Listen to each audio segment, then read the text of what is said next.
Përderisa Zoti e ka caktuar që ai do të jetë në pikën më të lartë të krijesave, atëherë në pikën më të lartë të krijesave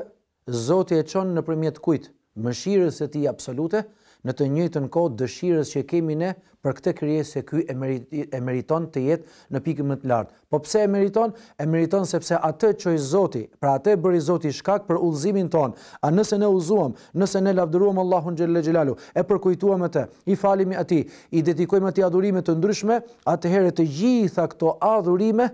në formë piramide, sevapet, shpërblimet i shkojnë profetit Muhammed alayhi salatu selam. Pas gjithë kësaj, a nuk e meriton kjo krijesë që ne t'i lutemi Zotit, o Zot, ngritë në pozitë akoma më të madhe këtë krijesë që është bërë shkak për udhëzimin ton, pra ti e dërgove që ne të na udhëzosh nëpërmjet tij, nëpërmjet këshillave të tij, nëpërmjet mësimeve të tij, në jetën tonë të përditshme, gjithmonë masi i kryjm detyrat ndaj një personi që jemi borxhli në detyrat që na ngarkon, masi shikojmë që ky është njeriu shumë i mirë, atëherë e lavdërojmë atë.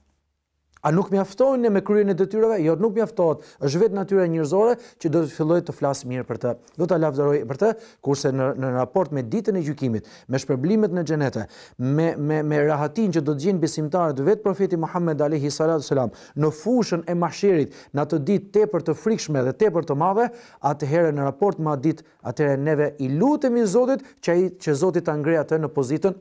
më të lartë edhe nëpërmjet lutjeve tona, përfshi dhe vetë mëshirës Allahu xhelle xhelalu që ka përmendur në Kur'an, edhe vetë Zoti çon salavat, domethënë e lavdëron dhe madhëron emrin e tij